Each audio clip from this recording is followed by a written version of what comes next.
Bonjour à toutes et à tous, soyez les bienvenus dans votre émission Il est l'heure Monseigneur. Je suis ravie de vous retrouver. C'est une émission en partenariat avec le département de la Loire où nous mettons à l'honneur les initiatives pour nos aînés. Et pour aujourd'hui, c'est une spéciale Festival des Cannes. Qu'est-ce que c'est que le Festival des Cannes? C'est un ensemble de courts-métrages tournés en structure d'hébergement pour les personnes âgées et les comédiens, ce sont les résidents. Et pour illustrer cette troisième édition du Festival des Cannes, nous nous sommes replongés dans la précédente. Nous avons rencontré Anne-Marie, elle est résidente. Elle nous racontera son expérience en tant qu'actrice. Vincent Dubois est un humoriste. Il a été président du jury en 2022 pour sélectionner les meilleurs films. Il témoigne, il nous dit combien cela a été un moment formidable pour lui. Nous irons à la rencontre de la photographe Lucie Dénéchaud qui a fait un arrêt sur image en photographiant les coulisses des tournages. Enfin, il n'y a pas d'âge pour saisir de nouvelles opportunités dans la vie. Nous avons rencontré deux Ligériens, des seniors qui sont mannequins et acteurs.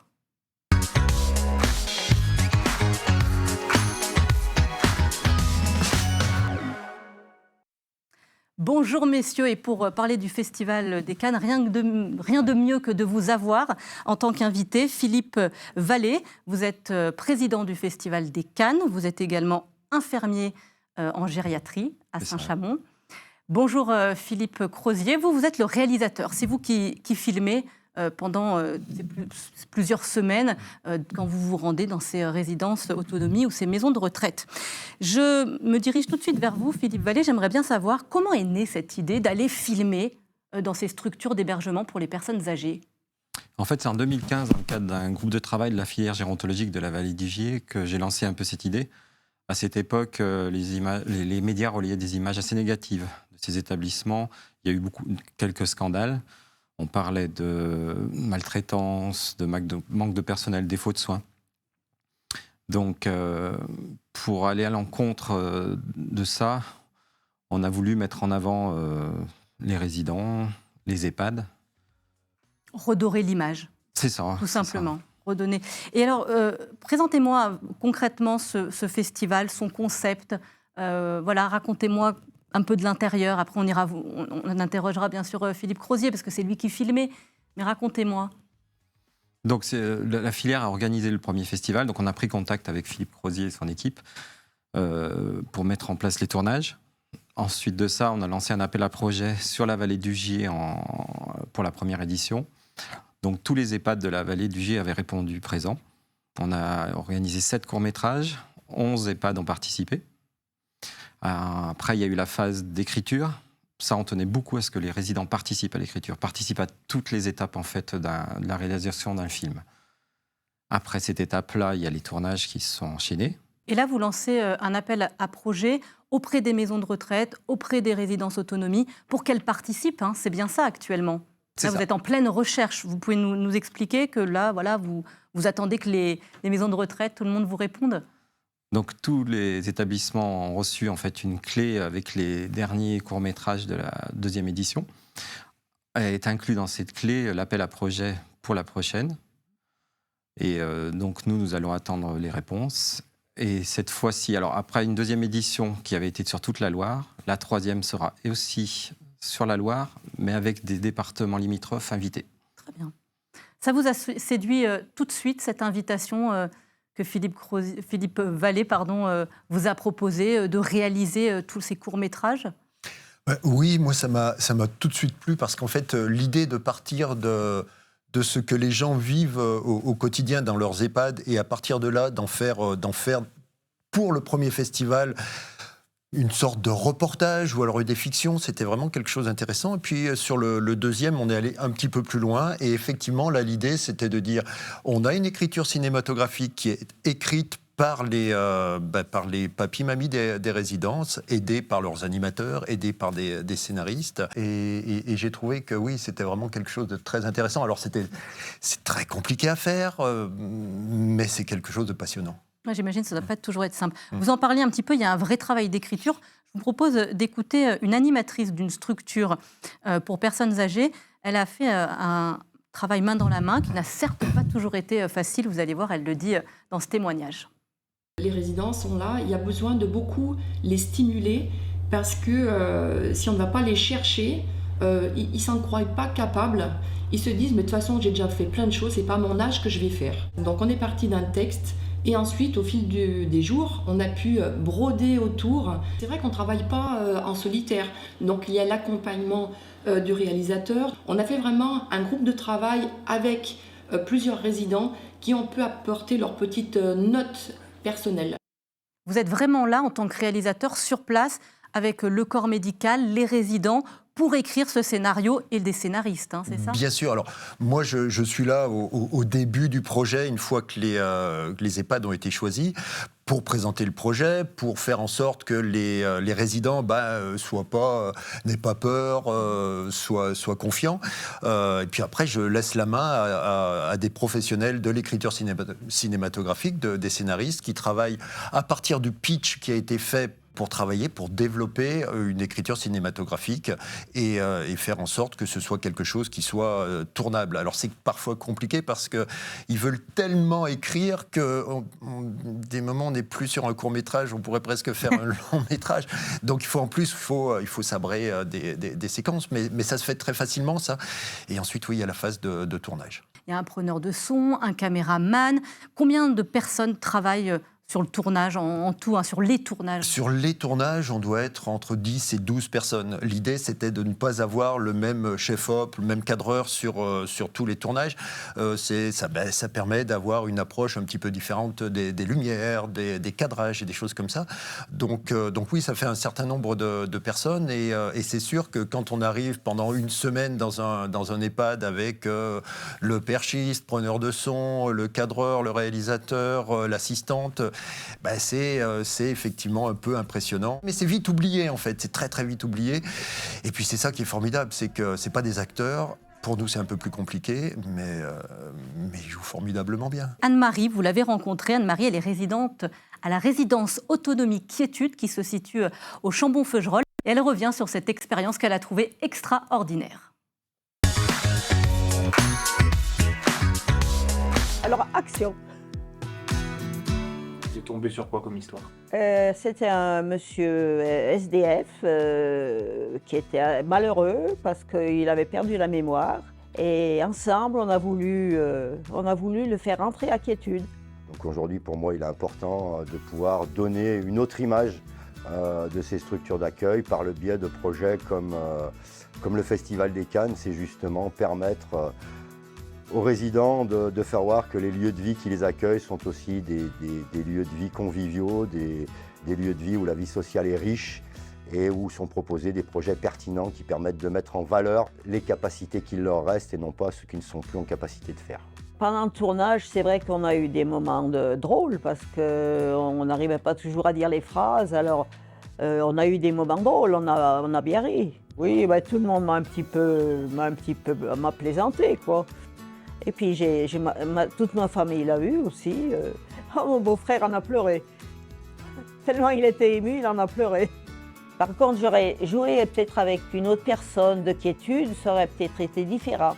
Parce que M. Périssel me mettait vraiment à l'aise. Il était simple, ce monsieur, il me mettait vraiment à l'aise. M. Périssel, donc, qui était l'acteur principal, qui en plus avait une histoire de vie assez extraordinaire, puisque c'est un monsieur qui a passé beaucoup de temps, qui était musicien, qui a accompagné Jacques Brel, notamment au piano, qui a accompagné aussi Joséphine Baker. Puis forcément, le jour des obsèques, nous étions présents avec un certain nombre de résidents et nous avons remis à la famille une copie du film, pour qu'ils puissent eux aussi avoir cette trace gravée dans l'éternité de ce fantastique personnage qui était M. Périssel. Si, je serais prête à recommencer une autre histoire, oui. On déposera notre candidature et puis j'espère qu'on sera retenu et qu'on pourra revivre cette fantastique aventure qui nous a porté pendant un an, qui nous a amené à Saint-Chamond, sur le tapis rouge et qui a permis à mes résidents en tout cas d'être mis en lumière et puis de gagner ce fantastique prix des meilleurs acteurs qui m'a énormément touché.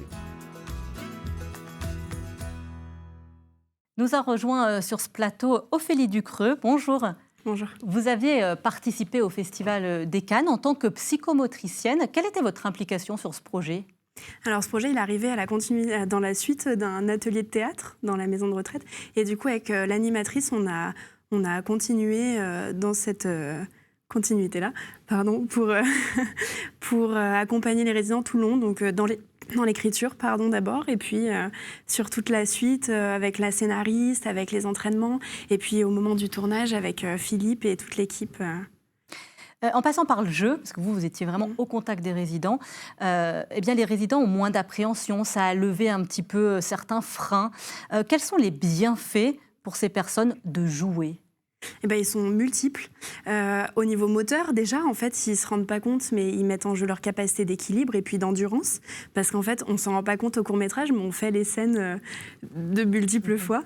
Et ils refont, et sans s'en rendre compte, en fait, ils travaillent énormément leur équilibre. Et puis au niveau cognitif aussi, ils travaillent leur mémoire, ils jouent, ils rejouent, donc ils sont obligés à chaque fois de s'adapter. Quand quelqu'un dit quelque chose de différent, ils sont obligés de reconstruire une réponse en fonction.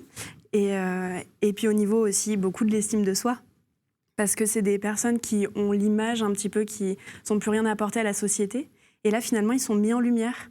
Et ils peuvent faire plein de choses, mettre en jeu plein de choses et retrouver une place un petit peu dans la société. Ils en parlent auprès de leur famille. Ils sont super fiers après de montrer ce qu'ils ont fait. Bien sûr. Et vraiment, ça leur permet de redorer leur image. Et pour exemple, dans la maison de retraite, il y a beaucoup de mamies qui, après ça, se sont mis à se remaquiller. Parce que c'est redevenu important de montrer une bonne image d'elles-mêmes. Vous aviez constaté, vous aussi, sur les tournages, des progrès de certains résidents qui, peut-être, au début, ne parlaient pas beaucoup ou peu ? Oui, carrément. En fait, sur les débuts de tournage, on avait vraiment une appréhension, mais appréhension de dire aussi, de dire son texte. Et puis peut-être parce qu'on l'oubliait aussi. Donc oui, au niveau de la mémoire, et puis je crois au niveau de l'estime de soi, quoi, c'est extraordinaire. Quoi. Ouais, ça leur donne un boost de fou, quoi. Carrément. Et puis alors quand ils soient sur un grand écran de cinéma, ça, c'est le top. En plus, dans le cinéma, on est tous débutants, à égalité avec les résidents, et du coup, on découvre en même temps qu'eux. Donc les résidents et une petite mamie, par exemple, on a appris pendant le tournage, qui jouait une infirmière, qu'elle avait toujours voulu être infirmière. Et ça l'avait vraiment rendue heureuse et elle a partagé ça du coup avec nous à cette occasion-là. Et au-delà des bienfaits que ça peut procurer à nos aînés, plus sur un plan, on va dire, thérapeutique, ça apporte quoi ? Vous qui êtes à l'intérieur des établissements pour hébergement pour les personnes âgées, qu'est-ce que ça permet à l'établissement, j'ai envie de dire, au sens plus général, plus global ? Eh ben, ça a permis, on sortait du Covid, quand on a fait le festival, où on était beaucoup sur la sécurité, les gestes barrières, des choses très formelles. Et là, ça a permis de redonner un petit peu de peps, de joie de vivre à toute la vie de l'établissement. On n'était plus seulement là-dessus, puis avec les portes fermées aux familles, surtout. Là, on a pu refaire des choses main dans la main, résidents, familles, soignants. Et ça a vraiment permis de retrouver un peu de légèreté et de vie. La maison de retraite dans laquelle vous travaillez, quand vous étiez pour le Festival des Cannes, là, a envie de recandidater, de reparticiper oui. à ce festival ? Alors, ce sera une candidature. Après, on verra si ils peuvent le faire ou pas. Mais oui, bien sûr. Bien sûr, on a envie de repartir. Oh, oui. Moi, je crois que ce qui était vraiment intéressant avec ton établissement, en fait, c'était qu'il y a eu les soignants, il y a eu les services administratifs, il y a eu les parents aussi, les familles. Et les familles, et tout le monde a joué le jeu, puisque ça s'est terminé un peu en apothéose dans le stade Geoffroy Guichard, qui avait été mise à notre disposition pour faire un flash mob avec les papis, les mamies, les parents, et les soignants. Et moi, j'ai trouvé ça extraordinaire, quoi. Je veux dire, pour moi, s'il y a vraiment un plus que pourrait apporter au moment du tournage le Festival des Cannes, c'est de regrouper toutes ces personnes, quoi, en fait. C'est de montrer que les soignants sont présents, que les animateurs sont présents, etc., etc. C'est vraiment quelque chose d'important pour moi. Merci beaucoup, Ophélie Ducreux, d'être venue témoigner sur cette belle expérience. Merci à vous.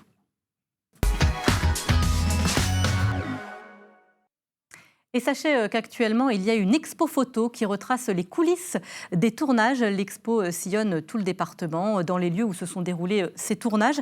Lucie Dénéchaud, c'est celle qui a photographié tout ce petit monde. Elle a souhaité témoigner de la rencontre entre le monde du cinéma et celui de la vieillesse.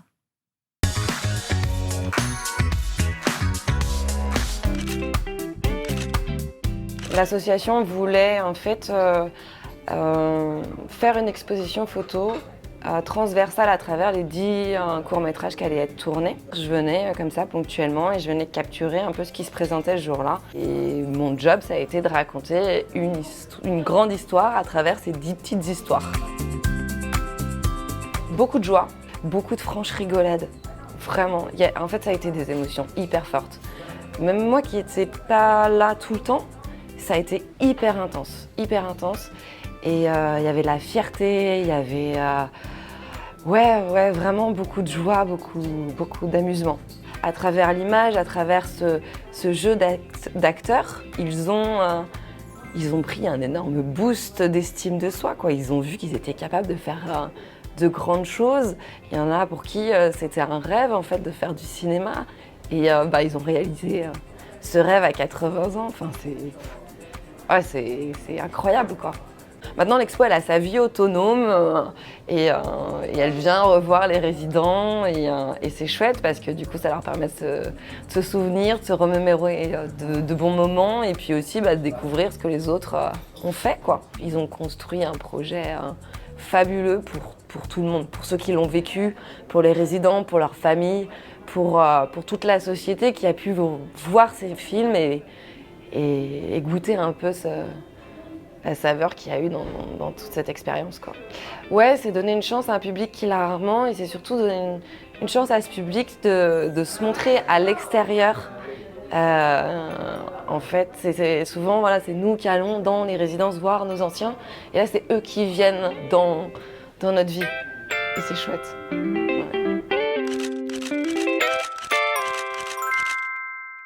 L'expo photo est actuellement à la résidence Autonomie Le Mail, c'est à Firminy. Il faut le savoir parce que je pense que c'est à aller voir. Philippe Crozier, Philippe Vallée, c'est important aussi de dire que le Festival des Cannes, c'est une compétition, ça ressemble un peu à notre Festival de Cannes. Et donc il y a une cérémonie en grande pompe, on déroule le tapis rouge, on met les costumes, les nœuds papillons. C'est important ce moment où les résidents, toutes les maisons de retraite, les résidences autonomie viennent voir la projection. Très important, c'est le moment entendu, c'est l'apothéose, c'est là où c'est la journée où ils sont les stars. Donc ils ont des paillettes dans les yeux quand ils se voient sur un grand écran, des sourires, on le voit aussi dans l'exposition photo, ils ont tous le sourire quand ils tournaient. Et on fait ça vraiment à la façon Festival de Cannes, oui, avec un jury, un président de jury, le tapis rouge, des trophées qui sont remis. Oui, c'est ce qu'ils attendaient depuis le début, en fait. Moi, je pense que c'est là l'idée géniale de l'équipe de Philippe, quoi, du Festival des Cannes, de Philippe et de tous les bénévoles. C'est de dire, OK, on fait un tournage, mais c'est pas qu'un tournage, c'est pas que réaliser un film, mais c'est un tout, en fait. Et c'est drôlement important qu'il y ait cette journée parce qu'ils vont aller se voir dans une salle de cinéma, il va y avoir le tapis rouge, il va y avoir des photographes, il va y avoir un vrai jury avec un vrai président qui est un véritable acteur professionnel. Je veux dire, Vincent Dubois, c'est pas rien, quoi, en fait. C'est les Baudins.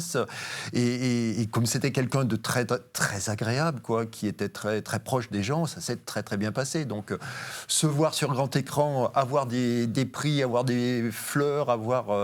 c'est que demander de mieux, c'est vraiment le Festival des Cannes, quoi. Parce qu'il y a des prix, en fait, c'est ça qui est assez rigolo aussi, c'est qu'il y a des trophées. Il y a quoi comme trophée, en fait, Philippe Vallée ? Donc, c'est des Cannes qui ont été réalisés par Bernard Lafay, qui est Ferronnier d'art sur Saint-Étienne, qui nous a fait des beaux trophées en forme de canne. Donc, il y a la canne du président, la canne du patron, excusez-moi, qui est pour le meilleur court-métrage, la canne de l'ingénieur. Donc là, c'est pour le meilleur scénario. La canne du peuple, c'est le prix du public. La canne des ouvriers pour les meilleurs acteurs. Et la canne du lampiste pour la meilleure image. En plus de ça, chaque équipe d'animation avait un chèque de 500 € qui pouvait bénéficier pour les résidents. Vincent Dubois nous a aussi permis d'inviter l'EHPAD gagnante à son prochain spectacle qui a lieu prochainement. Donc, c'était un bon sympathique. moment. Eh bien, vous en parliez là tous les deux de Vincent Dubois, qui est bien sûr un humoriste connu en France et qui était le président du jury pour l'édition 2022. Nous l'avons joint par téléphone, vous allez voir. Il va nous raconter un petit peu ce moment, lui, qu'il a vécu. Et c'était vraiment un très, très beau moment.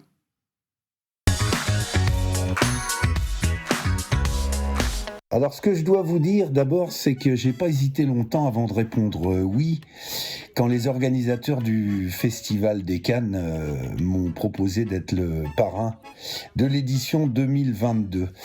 D'abord parce que j'ai une tendresse pour les anciens de longue date. J'ai toujours eu beaucoup de tendresse pour les anciens et j'aime beaucoup passer du temps avec eux et les écouter. Et en plus, je me suis aperçu très vite que j'avais bien fait de dire oui parce que les organisateurs de cet événement sont des gens remplis d'une très belle humanité. Autant Philippe Vallée et tous les bénévoles de l'association que Philippe Crozier, le réalisateur. Alors, ce qui m'a le plus surpris chez les participants, les anciens qui ont participé au court-métrage dans les EHPAD, en fait, ce qui m'a le plus épaté, je vais dire, c'est leur lâcher-prise et leur façon d'aller à l'essentiel. Ils ont une façon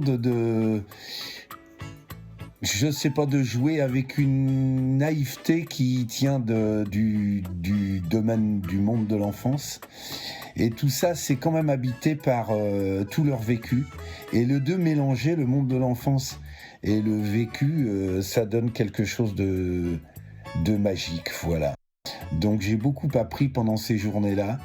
Je regardais ces anciens qui avaient eu des vies sûrement pour les uns très tourmentées, qui luttaient aussi contre la solitude et certains la maladie. Et ils étaient capables comme ça, dès que la caméra était sur eux, de s'amuser comme des enfants dans une cour de récréation. Ça m'a beaucoup touché. Et puis je pense qu'il faudrait beaucoup de festivals comme ça partout en France. C'est une très belle idée. Et d'une façon générale, je pense qu'il faudrait des occasions plus nombreuses de rencontrer, de passer du temps avec les anciens et de mélanger les générations. C'est toujours très riche. On rappelle, Philippe Vallée, qui peut participer à cette prochaine édition, cette 3e édition du Festival des Cannes ? Donc en fait, un appel à projet a été lancé dans tous les établissements pour personnes âgées de la Loire et certaines zones en Haute-Loire et dans le Rhône. Donc ils ont une date limite jusqu'au 15 juin pour nous répondre. Là, on va faire notre choix qui sera définitif vers mi-juillet. Après cela, normalement, la phase d'écriture va commencer en septembre-octobre, avec le début des tournages fin octobre, une année à peu près de tournage et de montage, bien sûr, pour le prochain festival qui aura lieu en octobre 2024. Qu'est-ce que vous souhaiteriez dire l'un et l'autre aux futurs participants ? Moi, en tant que réalisateur, ce qui me semble important, c'est que quand on va dans un EHPAD pour un tournage, c'est un véritable travail d'équipe. Alors, de mon équipe, évidemment, mais aussi de l'équipe de l'EHPAD. Et que ce soit les soignants, le corps médical, l'animation, le service administratif. Moi, je pense qu'il faut vraiment que tout le monde s'implique. Et si on peut voir à un moment donné toutes ces personnes un peu qui sont dans le film, pourquoi pas, quoi. Et que cette écriture-là, il faut qu'elle soit portée par tout le monde, quoi, par toutes les personnes de l'EHPAD qui souhaitent participer, quoi. Et chose nouvelle pour cette édition, ce qu'on veut, c'est que l'écriture des scénarios se fasse en intergénérationnel. C'est-à-dire qu'on fasse participer des lycéens, des collégiens, les familles. On veut vraiment que... On n'a pas fait de thème pour cette édition, mais on veut qu'il y ait de l'intergénérationnel. Au moins pour l'écriture, après, voire peut-être pour les tournages aussi. Ce qu'il faut savoir, que c'est un festival qui ne pourrait pas se tenir sans les bénévoles, qui vous aident beaucoup, et sans les partenaires financiers. Ouais, je remercie d'ailleurs toute mon équipe de bénévoles qui sont partie prenante et qui nous aident, ainsi que Malakoff Humanis qui nous a financé les 2 premières éditions. Pour l'instant, on est en phase de recherche pour la 3e. On remercie aussi la mairie de Saint-Chamond qui aussi nous aide. Le festival, la dernière édition s'est passée dans une salle de la commune. On a eu 750 personnes quand même qui étaient présentes. Le cinéma VO aussi, où on fait une projection, voire 2 ou 3. Et eux aussi sont avec nous depuis le début. Voilà, le Crédit Mutuel, j'en passe bien d'autres qui nous aident aussi. En tout cas, on espère que les structures d'hébergement pour les personnes âgées vont répondre nombreux et favorablement à cet appel à candidature. Et je remercie aussi le département aussi, qui nous aide aussi au niveau communication surtout. Merci beaucoup Philippe Crozier, réalisateur. Philippe Vallée, vous êtes le président du Festival des Cannes. Et je rappelle que vous êtes infirmier et que l'idée est un petit peu partie de vous. Merci beaucoup à tous les deux. Merci. Pour certains, on va continuer un petit peu à parler d'acteurs, d'actrices. Pour certains, vous allez le voir dans ce reportage, la vie d'acteurs, d'actrices ou encore de mannequins a commencé un petit peu plus tôt. Ils sont seniors ligériens et ils croquent la vie à pleines dents en faisant de la figuration dans des films ou sont mannequins dans des publicités.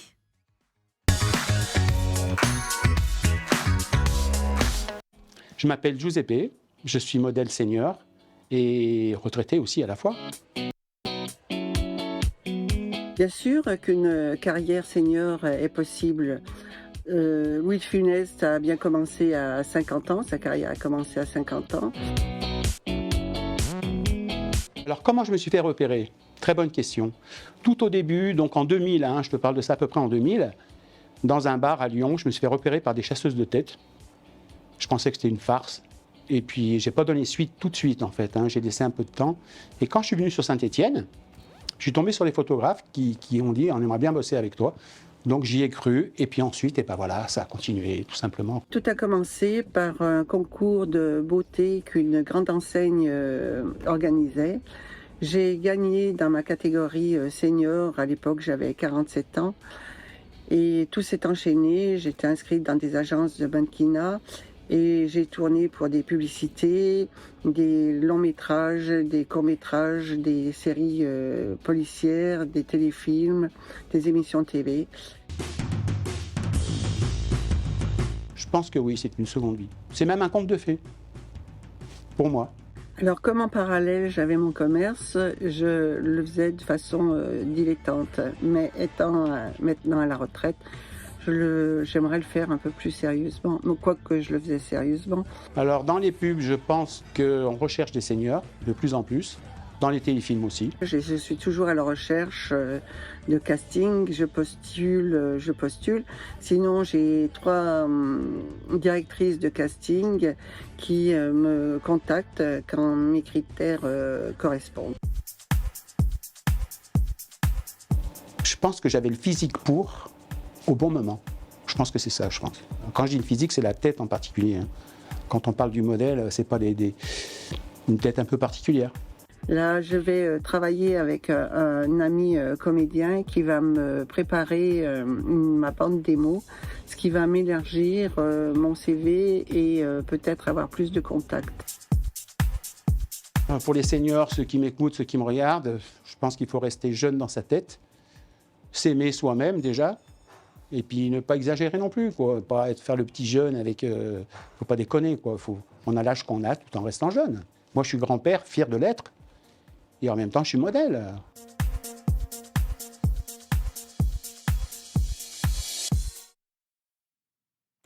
Et on termine cette émission avec un agenda spécial Festival des Cannes. Sachez que tous les courts-métrages sont actuellement à voir en salle de cinéma dans tout le département de la Loire. Eh bien, l'agenda vous donne les horaires et les lieux de projection.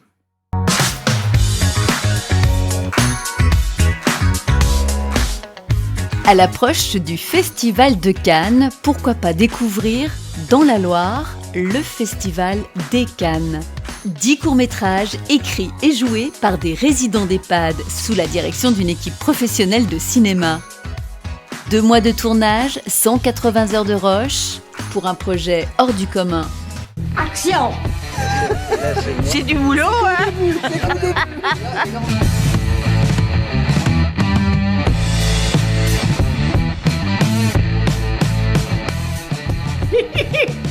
C'est peut-être mes nouveaux médicaments qui me font d'innover. Oh, merci beaucoup. Et... ah, merde.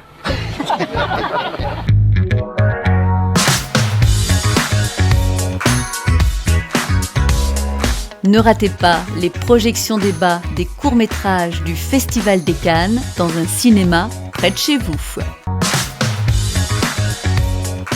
Merci beaucoup de nous avoir suivis. Je vous dis à très bientôt pour un prochain numéro.